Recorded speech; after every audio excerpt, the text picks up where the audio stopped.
দ্বাদশ শ্রেণীর ছাত্রছাত্রীরা, আজকে তোমরা দেখতেই পাচ্ছ যে তোমাদের আমি কোন বিষয়টা আলোচনা করতে চাচ্ছি। আজকে যে বিষয়টা নিয়ে আলোচনা করব সেটা হচ্ছে শিক্ষায় রাশিবিজ্ঞান। এটা তোমাদের আছে তৃতীয় অধ্যায়, এডুকেশনাল স্ট্যাটিস্টিক্স। দেখো বোর্ডের মধ্যে আমি লিখেছি। এখানে যে বিষয়গুলো তোমাদের পড়তে হবে সেগুলো আমি একটু আলোচনা করে দিচ্ছি। এই চ্যাপ্টারটাতেই তোমাদের কিছু অঙ্ক করতে হবে, যে অঙ্কগুলোর কথা আমি তোমাদের বলেছিলাম। প্রথম যে অঙ্ক করতে হবে আমাদের সেটা হচ্ছে 1 নম্বর হচ্ছে পরিসংখ্যান বিভাজন। পরিসংখ্যান বিভাজন বা ফ্রিকোয়েন্সি ডিস্ট্রিবিউশন। দ্বিতীয় আমাদের করতে হবে গড় বা মিন। তৃতীয় আমাদের করতে হবে মধ্যম মান।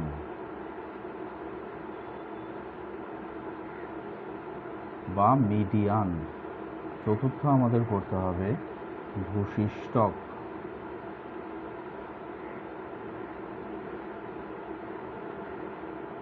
বা মোড। পঞ্চম আমাদের করতে হবে দুটো গ্রাফ, তার মধ্যে প্রথমটা হচ্ছে আয়ত লেখচিত্র।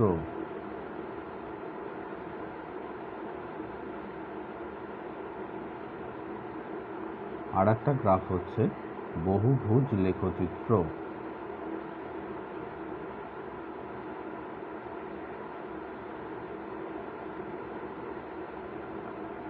তাহলে এই চ্যাপ্টারটার মধ্যে আমাদের এই 6টা অঙ্ক রয়েছে, এই 6টা অঙ্ক আমাদের করতে হবে। তাহলে আমরা আজকে যে অঙ্কটা শুরু করব সেটা হচ্ছে পরিসংখ্যান বিভাজন, অর্থাৎ প্রথমটা। এটাকে আমরা এই অঙ্কটা আজকে আমরা চলো শুরু করি। দেখো পরিসংখ্যান বিভাজন, একে বলা হচ্ছে ইংরেজিতে ফ্রিকোয়েন্সি ডিস্ট্রিবিউশন। আমি এখানে লিখেছি ফ্রিকোয়েন্সি ডিস্ট্রিবিউশন। দেখো ফ্রিকোয়েন্সি ডিস্ট্রিবিউশন আমি এখানে লিখেছি। এই অঙ্কটা করতে গেলে আমাদের আসলে বুঝতে গেলে প্রথমে একটা অঙ্ক নিতে হবে। অঙ্ক স্কোরগুলো এরকম হবে 75, 72, 77, 67, 64, 78, 81, 65, 86, 73, 82,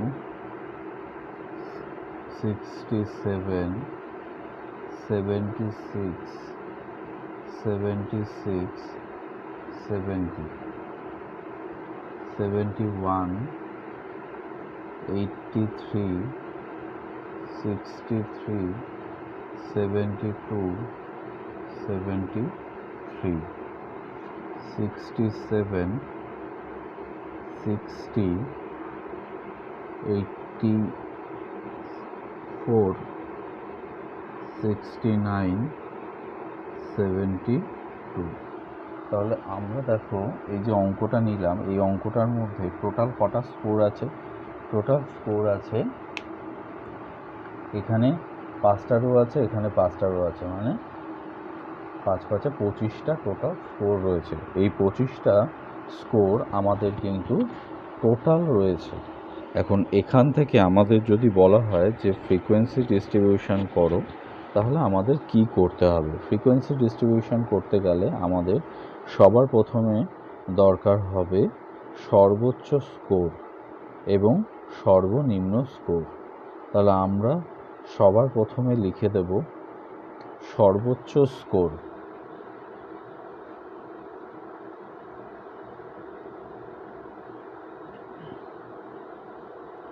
সর্বোচ্চ স্কোর দেখো এখানে কি আছে? সর্বোচ্চ স্কোর এখানে আছে 86। 86 আছে সর্বোচ্চ স্কোর। আর সর্বনিম্ন স্কোর আমাদের লিখতে হবে সর্বনিম্ন স্কোর। সর্বনিম্ন স্কোর আমাদের কত আছে সেটা আমাদের দেখে নিতে হবে। সেটা আমাদের আছে 60। তাহলে সর্বোচ্চ স্কোর আর সর্বনিম্ন স্কোর এই দুটোর মধ্যে ব্যবধান কত, সেই ব্যবধানটা আমাদের লিখে নিতে হবে।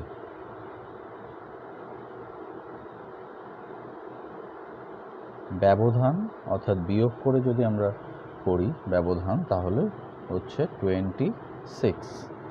এখন দেখো এই যে 26 হলো, এই 26কে আমরা একটা শ্রেণী ব্যবধান ধরে আমরা এই 26কে ভাগ করব।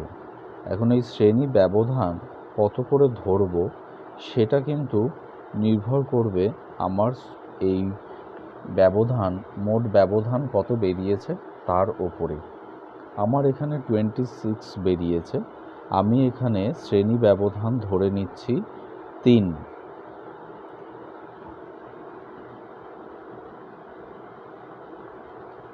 শ্রেণী ব্যবধান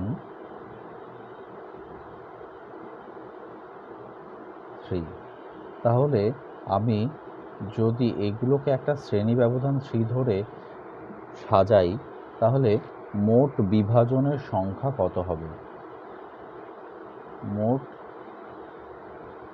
বিভাজন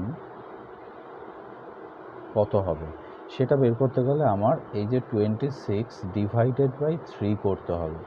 ডিভাইডেড বাই যদি 3 করো তাহলে তোমার আসবে 88.7। তার সাথে +1 আমাকে করতে হবে। এই +1 কেন আমি করলাম সেটা তোমাদের পরে অঙ্কের শেষে বোঝাবো, এখন বোঝালে তোমরা বুঝতে পারবে না। এবার আমাদের যেটা করণীয় সেটা হচ্ছে আমরা এগুলোকে একটা ব্যবধান ধরে এখানে সাজাবো। কিভাবে সাজাবো দেখো, এখানে আমি দাগ টেনে নিচ্ছি, তোমরা অঙ্কটা অবশ্যই খাতার নিচে করবে। আমরা এখানে দাগ টেনে লিখবো, একদিকে লিখবো স্কোর, মাঝখানে লিখবো ট্যালিজ, আর লাস্টে লিখবো ফ্রিকোয়েন্সি। ফ্রিকোয়েন্সিকে আমরা স্মল f দিয়ে প্রকাশ করি। তাহলে এই তিনটে জিনিস আমাদের লিখতে হবে। এখন দেখো আমাদের যে সর্বনিম্ন স্কোর রয়েছে বা সর্বোচ্চ স্কোর রয়েছে, দুটোর মধ্যে একটা আমরা ধরে আমরা কিন্তু অঙ্কটাকে সাজাবো।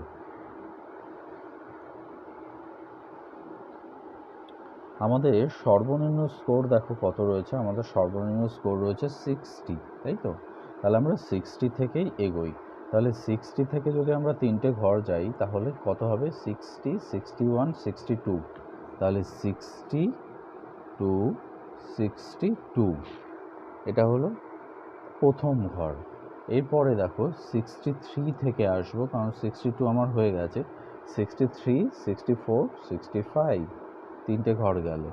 অবশ্যই তোমরা যেটা ভাবছো সেটাই ঠিক, অর্থাৎ আমি যেটা নাম্বারটা রয়েছে সেই নাম্বারটাকেও কিন্তু কাউন্ট করব।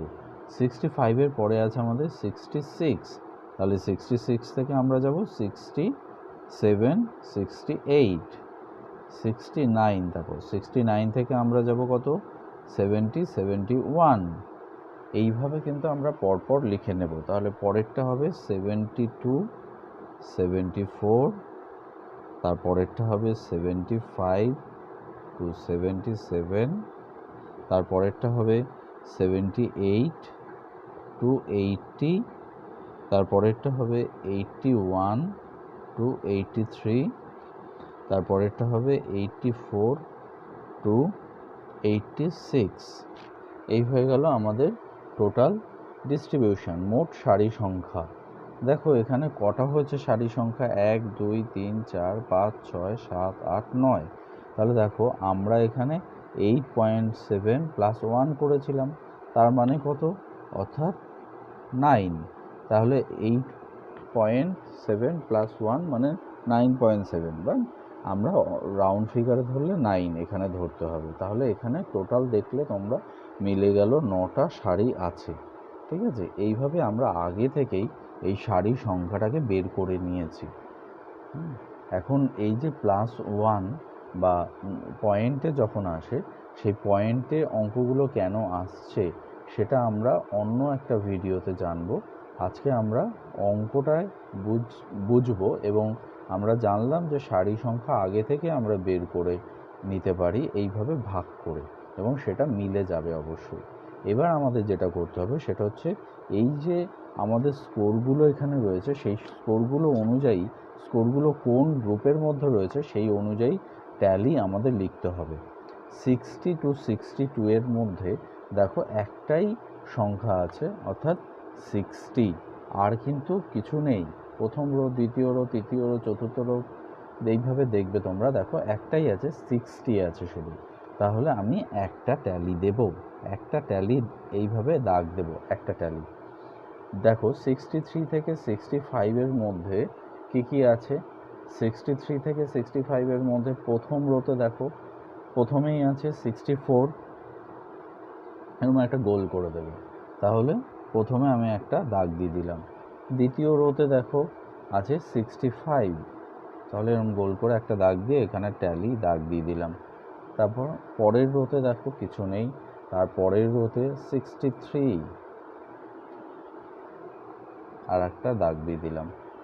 তারপরের রোতে দেখো আর কিছু নেই, তাহলে আমার টোটাল হলো 3। এখানে আমি 3 লিখে দিতে পারি, এখানেও 1 লিখে দিতে পারি। আচ্ছা, এরপরে দেখো 66 থেকে 68 মধ্যে কি কটা আছে?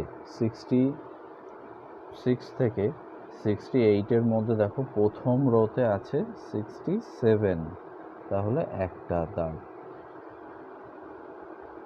দ্বিতীয় রোতে কিছুই নেই, তৃতীয়তে 67 আছে, তাহলে আর একটা দাগ।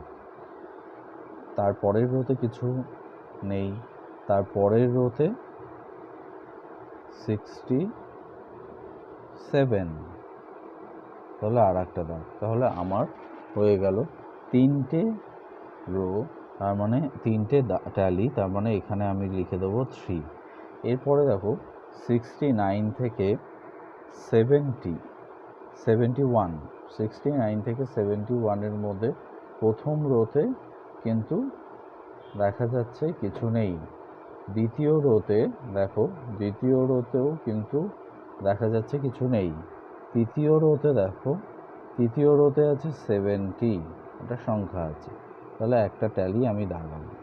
তারপরে দেখো পরের রোতে আছে কত? 71, এটাও আমি দাগাবো। তারপরের রোতে দেখো কিছু নেই, তারপরের রোতে আছে 69, তাহলে 3টে হয়ে গেল, তাহলে 3 এখানে আমি লিখে দিতে পারি। এরপরে দেখো 72 থেকে 74, 72 থেকে 74 এর মধ্যে কি আছে? প্রথম লাইনে দেখো, প্রথম লাইনে কি কিছু আছে? 72 থেকে 74 এর মধ্যে অবশ্যই আছে, প্রথমে আছে 72 আছে, তাহলে একটা দাগ দেব। তারপরের রোতে 73 আছে, তাহলে 73 আর একটা দাগ দেব। তারপরের রোতে দেখো কিছু আছে, তারপরের রোতে কিছু নেই, তারপরের রোতে আবার দেখো 72 আছে, এবং আর একটা আছে 73 আছে, তাহলে আর একটা দাগ দেবো আমি 73। আর লাস্টে দেখো একদম আছে 74। এখন 74 আমরা এটা লেখার আগে আমরা ক্রস করব।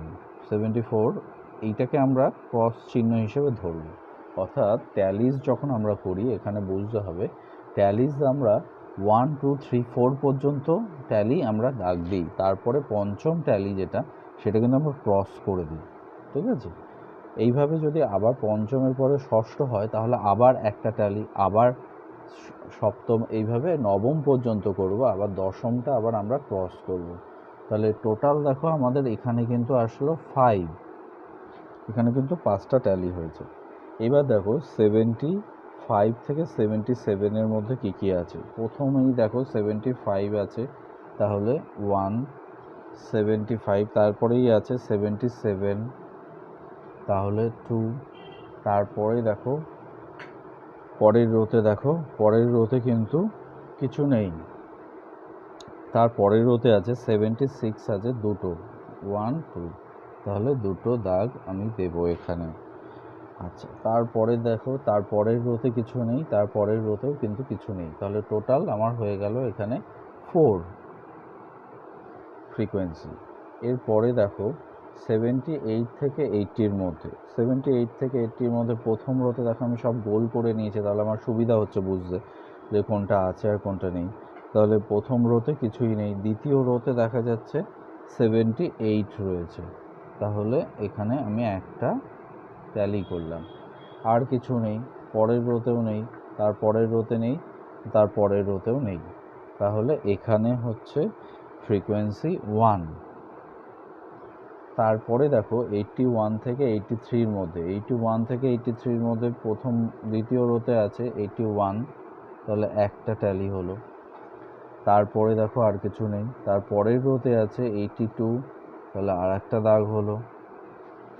তারপরের রোতে দেখো 83, তাহলে আর একটা দাগ হলো, তিনটে ট্যালি হলো, তাহলে এখানে আমরা লিখব 3। এবার 84 থেকে 86-এর মধ্যে দেখো প্রথম রোটা তো পুরো হয়ে গেছে, পরেরটাতে 86 আছে, 86টা আমাদের এখানেই বসবে। আর দেখো আর একটা আছে, সেটা হচ্ছে একদম লাস্টে বাকি আছে, দেখাই যাচ্ছে 84, তাহলে এখানে বসবে, তাহলে টোটাল হয়ে গেল 2। তাহলে এইভাবে আমরা ট্যালিসগুলো আর ফ্রিকোয়েন্সিগুলো আমাদের বের করতে হবে। এবার আমাদের একটা কাজ আছে বাকি, সেটা হচ্ছে লাস্ট আমাদের এখানে টোটাল n = কত হলো সেটা দেখতে হবে। n = কত হলো, আমরা কিন্তু 25টা এখানে স্কোর নিয়েছিলাম, তাহলে আমাদেরও এখানে কিন্তু মিলতে হবে 25, এখানে কিন্তু হতে হবে, এখানে 25 আমাদের হতে হবে। 25 কি হয়েছে দেখো, দেখে নাও, 3 আর 4, 4 আর 3 7, 7 আর 3 10, 15, 15 আর 4 19, 20, 23 আর 2 25, তাহলে n = 25 আমাদের কিন্তু মিলে গেল। এখানে যদি n = 25 তোমার না মেলে, তাহলে তুমি ভাববে যে এখানে তুমি কোথাও একটা ভুল করেছো, অর্থাৎ এখান থেকে তুমি কোনো একটা সংখ্যা নওনি, তখন তোমাকে কিন্তু আবার এখানে গুণে দেখতে হবে যে তুমি কোন সংখ্যাটা নাওনি, তখন তোমাকে আবার প্রথম থেকে সেটা দেখতে হবে। এই জন্য আমাদের সবার প্রথমেই যখন আমরা এই স্কোরগুলো নেব, তখন এই স্কোরগুলো নেওয়ার সময় কিন্তু স্কোরগুলোকে আমরা গোল করে দেবো। যদি আমরা গোল করে দিই তাহলে আমাদের সুবিধা হবে এটাই যে আমরা কোনটা নিয়েছি আর কোনটা নিলাম না, সেইটা কিন্তু আমরা এখানে চট করে দেখলেই বুঝতে পারবো। যেটা তুমি গোল করোনি সেটাই তুমি নাওনি, তাহলে এখান থেকে দেখেই কিন্তু আমরা বুঝে যেতে পারি যে আমরা এখানে অঙ্ক কোনটা নিইনি। এখানে 60টা আমি তখন দাগিয়েছিলাম, 60 আমি নিয়েছি, তো এখানে দেখা যাচ্ছে যে যেই সংখ্যাগুলো আমি নিয়েছি সেগুলো আমি গোল করে দিয়েছি, যার জন্য আমি বুঝতে পারছি যে কোনোটা মিস হয়েছে কিনা। যদি মিস হয় তাহলে আমি সঙ্গে সঙ্গে এটা দেখতে পাবো যে গোলটা আমি দাগাইনি, তাহলে সেই সংখ্যাটা ওখানে বসিয়ে দিলে আমার হয়ে যাবে। আর যদি তুমি এগুলো না করো পরীক্ষার সময়, এই বিষয়টা, এই ফ্রিকোয়েন্সিগুলো আমাদের খাতার মধ্যে টুকতে হবে না, এগুলো কোশ্চেনের মধ্যেই থাকবে, কিন্তু এগুলো কোশ্চেনের মধ্যেই গোল করতে হবে। যদি তুমি গোল না করো তাহলে ওই লাস্টে গিয়ে যখন তোমার আটকে যাবে তখন তুমি কিন্তু বুঝে উঠতে পারবে না, এবং প্রথম থেকে তোমাকে আবার গুনে গুনে দেখতে হবে যে কোন ফ্রিকোয়েন্সিটা তুমি নাওনি, এবং তখনই একটা হ্যাপাজার্ড সময় নষ্ট হয়, এবং পরীক্ষার সময় তো বেশি সময়, নির্দিষ্ট সময় থাকে, সেখানে পাওয়া যায় না, তখন সমস্যা হয়। ওই জন্য প্রথম থেকে আমরা যে ফ্রিকোয়েন্সিগুলো নিচ্ছি সেগুলোকে গোল করে নেব, তাহলে বিষয়টা আমাদের কোনো অসুবিধা হবে না। তাহলে আশা করি তোমরা ফ্রিকোয়েন্সি ডিস্ট্রিবিউশন বিষয়টা বুঝতে পেরেছো। যদি কোনো অসুবিধা থাকে তাহলে অবশ্যই আমাকে জানাবে, এখানেও কমেন্ট করে তোমরা আমাকে জানাতে পারো। তাহলে আজকে এটুকুই।